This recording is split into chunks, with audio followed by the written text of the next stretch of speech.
My name is Claire Thompson. I'm 38 years old, a freelance bookkeeper living in a modest brick home on the edge of Roanoke, Virginia, where the Blue Ridge Mountains stand watch like old friends. And the Tuesday morning, my mother said, "We just borrowed your car for a few days, honey. Don't make this dramatic," was the morning I finally understood how a woman, who had spent her entire life softening her voice to keep the peace, learns to let it ring clear and strong. Instead, it was a little after 7 a.m. I stood at my kitchen sink with a warm mug of coffee in one hand and my phone in the other, watching the empty driveway through the window. The spot where my reliable silver Toyota RAV4 had been parked the night before was now just wet pavement and fallen leaves. I had already dialed the non-emergency police line when my mother's name lit up the screen. Her voice came through soft and practiced, the same tone she used when I was 12, and she needed me to give up my allowance for my brother's new baseball glove. 3 days later, a Virginia state trooper would call me from Roanoke Memorial Hospital. He would tell me my car had been impounded after a wreck on Route 220. He would tell me my younger sister had been driving it on a suspended license. He would tell me her 2 children, my niece and nephew, were in the back seat unrestrained. He would tell me the total fees and damages had climbed past $2,600, and he would pause, the way good men do when they know the hardest part is still coming. But before I take you back to that ordinary Tuesday that changed everything, please take a moment to like this video and subscribe if my voice feels familiar to you tonight. Drop a comment with the city you're watching from and the single word, quiet one, if you've ever been the responsible daughter who absorbed every family storm so everyone else could stay dry. I read every comment. I want to know who is sitting with me in this moment. Let me take you back to the Sunday before any of it happened. The last Sunday I still answered the phone without a knot forming in my stomach. It was mid-October, the air crisp with the smell of wood smoke drifting from neighboring chimneys and the faint sweetness of apples from the orchard down the road. I had driven out to my parents' house in Salem for our usual family dinner. My 8-year-old son Noah buckled in the back seat wearing his favorite dinosaur hoodie. I parked behind my father's old truck, the one he refused to replace even though it leaked oil like a confession. Inside, the dining room smelled of pot roast and the green bean casserole my mother had been making the same way since I was a child. 6 chairs stood around the table as they always had. My father at the head, my mother to his right, my sister Lacey, her husband, their children, Noah, and then there was me. But that Sunday, the chair across from my father had been replaced by the old metal folding one from the garage, the one with the rust spots on the legs. "You're tall enough to handle it, honey," my mother said with that exhausted smile she reserved for me. Lacey was already crying softly about her latest money troubles, her shoulders shaking the way they did whenever she needed the room to tilt toward her. I cut Noah's meat into small pieces and listened. I had always listened. As the older sister, the one who graduated college debt-free while working nights, the one who bought her own house at 27, the one who became the family bookkeeper without ever sending an invoice. I absorbed it all because that was what quiet, competent women did. We fixed. We carried. We stayed calm so the family could stay whole. On the drive home that night, Noah fell asleep against the window, his breath fogging the glass in soft circles. The dashboard lights cast a gentle glow across his face, and for a moment the car felt like the only safe space left in my world. I didn't know it then, but the small black dash cam I had installed after a minor fender bender the year before was already recording everything that mattered. It captured my quiet sigh and the way I whispered to myself, "How much longer can I keep doing this?" 48 hours later, my driveway was empty and my mother's voice was in my ear telling me not to be dramatic. I sat at my kitchen table across from Noah while he ate cereal, the crunch of each bite the only sound breaking the silence. I told him Grandma had borrowed the car for a quick errand. He nodded the way children do when they file away something they know isn't quite right. I called an Uber, checked my insurance app, and drove to my small office above the downtown coffee shop, where I worked with local businesses on their books. My assistant, a sharp woman named Maria who had become more friend than employee, took one look at my face and poured me an extra strong cup without asking. I smiled the kind of smile that costs something. "Mostly okay," I told her. Mostly was never yes, but it was the closest I had come in years. By Friday evening, the car still had not returned. I had spent 3 days balancing client ledgers while keeping my own growing spreadsheet of inconsistencies. The telematics data from my insurance showed the car had been in Lynchburg, then Roanoke, then a side street near Lacey's apartment. Numbers never lie, people do. When the trooper finally called at 6:14 p.m., the microwave was beeping its 3 short tones for my pasta water. I answered on the kitchen floor, back against the cabinets, because some news lands better when you're already close to the ground. He spoke carefully. My sister had been stopped. Suspended license since last spring after a DUI she never told me about. The children unrestrained. Trace substances in the glove box. Impound fees, towing, child welfare check. $2,600 in climbing. I listened without crying. The old Claire would have cried. The new Claire was already opening a fresh tab in her spreadsheet titled Protection Plan. That weekend, I retrieved the car from the impound lot myself. The dent in the rear bumper, the smell of spilled soda and something sharper in the upholstery, the small red sneaker wedged under the seat, they all told a story of a family that had lived in my belongings without permission. I cleaned it in the gas station parking lot with every product they had, windows down, cold air rushing through while the heat blasted. When I finally parked it in my own driveway, it felt like reclaiming more than metal and rubber. It felt like reclaiming the version of myself I had misplaced somewhere between being a good daughter and being a good mother. Monday morning, I met Maria at our favorite coffee shop before clients arrived. She slid a cinnamon roll across the table and asked the question that changed the trajectory of my life. Are you a witness to their chaos, or have you become their target? The difference, she explained, was liability. My name on the title. My insurance at risk. My son's stability on the line. She pressed a business card into my hand, Rebecca Lang-esque. Family and estate law. She's the one who helps women like us stop absorbing. I kept that card in my wallet behind Noah's school photo for 9 days while the evidence mounted. The dashcam footage revealed my sister on speakerphone coordinating stories with my mother.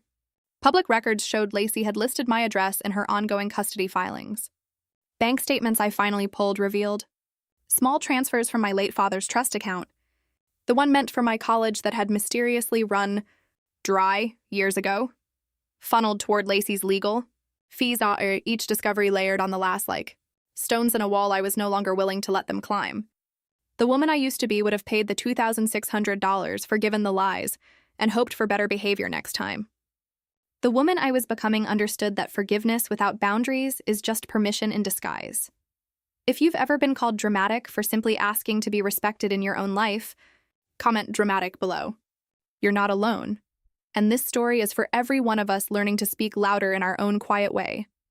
The confrontation that followed would test every piece of that new strength. But first I had to face the hardest truth of all, that the family I had protected for so long had never truly protected me in return. The real test came 4 days later when my mother appeared at my door unannounced, tears already flowing before I even opened the screen. The October evening air carried the sharp scent of wood smoke from a neighbor's fire pit, and the porch light cast long shadows across her familiar face. She looked smaller somehow, wrapped in the same wool coat she had worn to every family crisis for 30 years. "Claire, honey, how could you do this to your sister?" she whispered, voice cracking on the words as if I had been the one to shatter something precious instead of the other way around. I stood there in my own doorway, the warmth of my home behind me, and felt the old pull, that deep trained instinct to step aside, to make room for her pain, to absorb it so the family could keep spinning on its axis. But the new Claire, the one who had spent nights auditing her own life, simply held the door half open and said, "Mom, I'm not doing anything to Lacey. I'm protecting what is mine." She pushed past me into the front hall anyway, the way she always had, her shoes leaving faint damp prints on the hardwood I had refinished myself 2 summers ago. Noah was upstairs reading, the soft glow of his nightlight spilling down the stairs like a reminder of what really mattered. I could hear the faint pages turning, that gentle rustle that grounded me every single evening. My mother sank onto the couch, dabbing at her eyes with a tissue she pulled from her sleeve. The certified letter from Rebecca Lang had reached her that afternoon, along with the insurance report and the withdrawal of my address from Lacey's custody filings. The dominoes were falling exactly as Rebecca had predicted, each one clicking into place with quiet finality. "She has children, Claire. Blood is blood. We raised you to be better than this kind of coldness." There it was again, that word they always reached for when I stopped being convenient, dramatic, selfish, now cold. I poured her a glass of water from the kitchen tap, the same tap I had fixed last winter when no one else offered to help, and set it on the coffee table without sitting down. The contrast between who I had been and who I was becoming felt electric in that moment. The old Claire would have sat beside her, rubbed her back, offered to cover at least part of the fees just to stop the tears.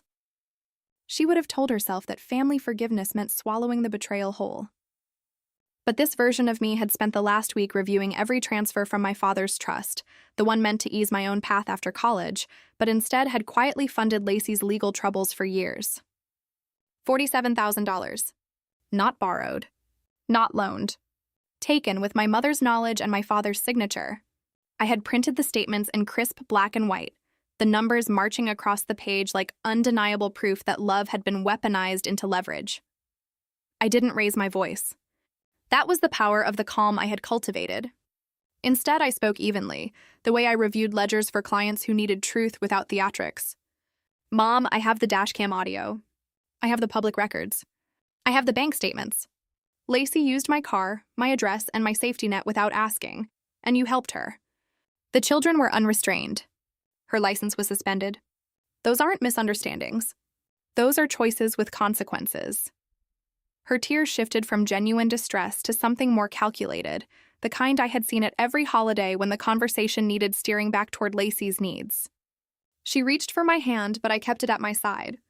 The warmth of the house suddenly felt like armor instead of a cage. Upstairs, Noah called out for a glass of water, his small voice cutting through the tension like a clear bell.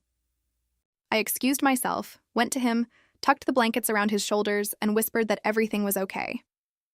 When I returned, my mother was standing by the window, staring at my car in the driveway as if it belonged to all of them still.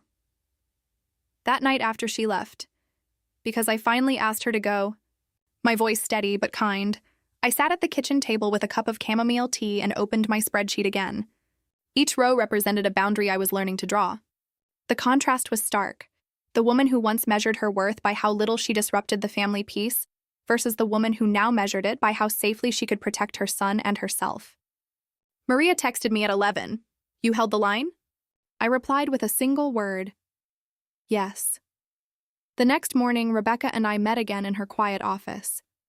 The light filtering through the blind's painted stripes, across her legal pad as she laid out the final documents for the Sunday family gathering at my parents' house in Salem. It would be Lacey's birthday dinner, the one they insisted I attend for the children's sake.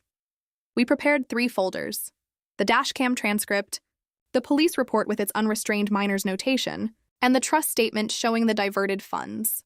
You don't have to read everything, Rebecca advised. Just enough to stop the pretending. The rest is for your records and Aunt Lydia, who has been calling my office asking questions. I drove home that afternoon along the winding roads that hugged the mountains, the autumn leaves blazing in reds and golds that mirrored the quiet fire building inside me. Noah was with his father for the weekend, giving me space to think without performing calmness for his sake. I spent Saturday cleaning the car one final time, not just the visible stains but the invisible ones. The sense memory of strangers using what I had worked so hard to own. As I sanded the small dent in the bumper with careful strokes, the radio playing soft country ballads, I sang along under my breath. The old Claire never sang where others might hear. The new Claire understood that some songs are meant to be claimed in private first. By Sunday afternoon, the manila envelope felt heavier than its contents. I dressed simply, a soft gray sweater and jeans, nothing that announced battle but everything that said I was finished retreating. The drive to my parents' house took 23 minutes, each one a measured breath.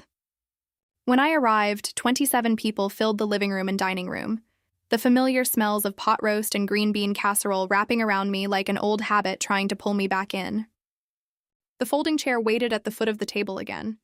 I took it without comment, setting my purse and the envelope inside it at my feet. Lacey avoided my eyes, her glittery birthday sash sparkling under the chandelier like false cheer. My father carved the meat with heavy strokes. Conversations hummed around me, but I felt the undercurrent. The way eyes kept flicking my direction. Dessert arrived. Yellow cake with chocolate frosting from a box. The kind we had eaten at every celebration since childhood. My mother stood tapping her glass. Claire, would you like to say a few words for your sister? The room quieted. I rose slowly, the contrast sharp in my mind. The girl who once shrank to fit their narrative versus the woman who now stood in her own space. I opened the envelope and began reading in the calm, measured tone of someone who had balanced too many books to be rattled by denial. 3 sentences from the dashcam transcript. The heading from the police report about the unrestrained children. The trust statement totals. Gasps rippled through the room like falling leaves. Lacey stood, then sat, her face pale. My mother reached for my father's arm. Aunt Lydia, standing in the kitchen doorway with a dish towel over her shoulder, whispered, "I told you, Diane, years ago." The air grew thick with the sound of forks pausing mid-bite. I didn't shout. I didn't cry. I simply laid out the truth the way I would present reconciled accounts. Clear, documented, final. I'm filing a civil claim for the trust restoration on Monday. $47,300. My attorney's contact is inside if you wish to settle privately. I will no longer discuss this at family events because there will not be many more for me. The words hung there, not dramatic, but definitive. My mother called my name, but I was already gathering my purse. As I walked toward the door, my father reached for my arm. I stepped back, the space between us suddenly sacred. In the driveway, the October air felt cleaner, the mountains in the distance standing as silent witnesses to the woman I had finally become. The driveway gravel crunched under my shoes as I walked to the car, the October air sharp and clean against my skin, carrying the distant scent of burning leaves from a neighbor's yard. My father's hand had met only empty space when he reached for me, and that small victory echoed louder than any shout could have. I didn't slam the door. I closed it with the same deliberate calm I used when finalizing a client's books. No drama, just completion. In the rearview mirror, the house I had known for 38 years looked smaller already, its porch light glowing like a fading memory. The Blue Ridge Mountains rose dark against the twilight, steady and unchanging, much like the new version of myself I was driving home with. The phone stayed silent for the first 20 minutes of the drive. Then it began. First my mother, then Lacey, then my father again. I let every call roll to voicemail exactly as Rebecca had coached. When I finally pulled into my own driveway, the familiar brick house welcomed me with warm window light. Noah was still at his father's until morning, giving me the quiet I needed to breathe. I made a cup of chamomile tea and sat at the kitchen table where so many late-night audits had taken place. One by one I listened to the messages. My mother's voice trembled with practiced hurt. "Claire, you're tearing this family apart." Lacey sobbed about losing the children. My father's message was shorter, gruffer. "If you don't drop this, your name comes out of the will." Each one landed differently now. Where they once would have pulled me back into the current of obligation, they now felt like distant waves breaking against a shore I no longer stood on. The contrast was everything. The old Claire would have called back within the hour, offering compromises, absorbing the guilt like a sponge. She would have told herself that being the quiet one meant keeping everyone else afloat. But this Claire had spent too many nights watching her son sleep peacefully, knowing his stability depended on her finally choosing herself. I saved the voicemails without replying and opened my laptop. The spreadsheet waited, now titled Closure. I added the final entries: Sunday dinner confrontation, family reactions, documents delivered. Then I closed it gently, the way you close a chapter that no longer defines you. Monday morning, Rebecca's office called early. The civil claim had been filed, but an email had already arrived from an attorney representing my parents. They wanted to settle. The offer was $42,800, close enough to the full amount that it felt like an admission. "They've started the paperwork for a second mortgage," Rebecca told me. I sat with the number for a long moment, the morning light streaming across my kitchen counter. Part of me wanted to push for every penny, to make them feel the full weight of what they had taken. But another part, the wiser part that had grown in these last 2 weeks, understood that closing the ledger cleanly mattered more than extracting maximum pain. "Take it," I said. "I don't want to drown them. I just want to stop drowning myself." The settlement papers arrived by Wednesday. I signed them in Rebecca's conference room, the pen moving across the page with surprising lightness. When the funds transferred into my account 3 weeks later, I didn't celebrate with shopping or travel. I transferred the entire amount straight into Noah's college savings account, the place my grandmother had probably always intended it to go. Watching the numbers shift on the screen felt like the final reclamation. The car was mine again. The address was mine again. My peace was mine again. That same week, Aunt Lydia called. Her voice carried the same steady warmth I remembered from childhood summers at her house, the one place where I had never been given the folding chair. "Sweetheart, I've been talking to your cousins Ryan and Megan. They saw what happened at the dinner. They're ready to stop pretending too." She invited us for dinner the following Sunday. Just her, me, Noah, Ryan, and Megan. "I'll make the pot roast better than your mother ever did," she said with a quiet laugh. I accepted immediately. When Sunday came, Noah ran through Aunt Lydia's backyard with the neighbor's beagle, his laughter ringing clear in the crisp air. We played Scrabble, drank hot apple cider that smelled of cloves and cinnamon, and talked about everything except the old family script. For the first time in years, I felt what chosen family could look like. Not forced by blood, but built by mutual respect and honest boundaries. 6 weeks later, the house had settled into a new rhythm. The dashcam stayed in the garage drawer, cleaned and powered down. I hadn't reinstalled it yet. Maybe I would, maybe I wouldn't.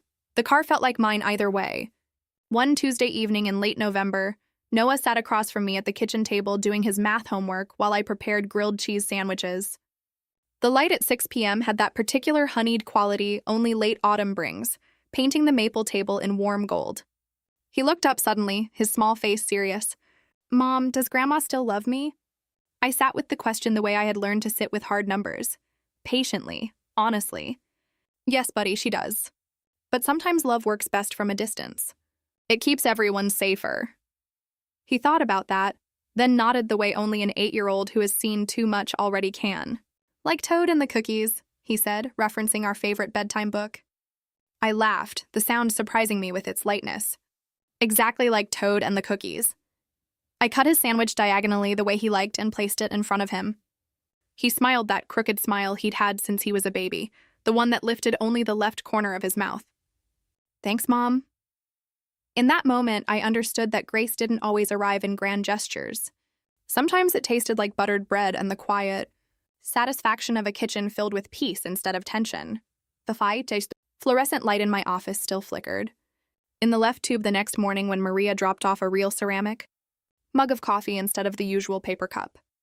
"You look different," she said, studying my face. "Lighter." I smiled and told her about the settlement, the dinner at Aunt Lydia's, the way Noah's laughter had filled the yard. She nodded, her eyes knowing. 7 is a good age. Hold him there if you can. I drank the coffee slowly, savoring its warmth. On my desk now sat a small frame with 3 photos, Noah at 5, Noah at 8, and an old picture Aunt Lydia had found of the 2 of us at the county fair when I was 6, both of us with cotton candy stuck to our cheeks. Behind Noah's school photo in my wallet, Rebecca's business card still waited, not because I expected to need her again soon, but because I wanted to be ready the day another quiet woman asked me where to begin. Driving Noah to school that morning, I passed the exit for Salem without slowing down. The sun hit the windshield at the perfect angle, turning it gold for exactly 4 minutes. He hummed a song from music class in the back seat, the melody unfamiliar and joyful. I didn't recognize the tune, but I didn't need to. It was his. The mountains watched over us as they always had, but now I understood they were never meant to guard the old version of me. They were waiting for the woman who finally learned the difference between being quiet because she was afraid and being quiet because she was finally at peace.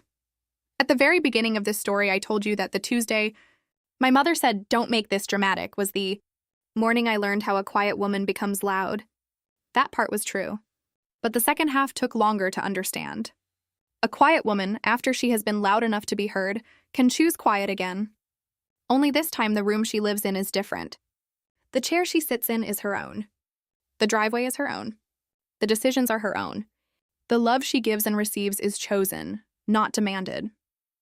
If this story touched the part of you that has carried too much for too long, if you recognize the folding chair at the family table or the voice that always said, "Honey, don't make this dramatic," leave one word in the comments. The word your family uses when they want to make you smaller. I read every single one. There are more stories like mine on this channel, waiting to remind you that clarity is not cruelty and boundaries are the truest form of love you can give yourself and your children. The next one involves a will that sat unread for 40 years and the daughter-in-law who finally opened it. Thank you for sitting with me tonight. Your presence here matters more than you know. The weeks that followed the Sunday dinner unfolded with a quiet inevitability that felt both terrifying and liberating. The settlement offer from my parents' attorney arrived faster than I expected, the language carefully worded to avoid any direct admission of wrongdoing, yet clear enough that the numbers told the full story. $42,800. Rebecca reviewed the documents with me over the phone, her voice steady and professional. "They're motivated to close this quickly," she said. "The second mortgage paperwork has already started." I sat at my kitchen table, the same one where I had logged every betrayal in my spreadsheet, and gave her the go-ahead to accept. Not because I wanted to be generous, but because I wanted to be free. Pushing for the last few thousand would have kept me chained to their chaos longer than I could bear. When the funds cleared into my account 3 weeks later, I didn't feel the rush of victory I once imagined.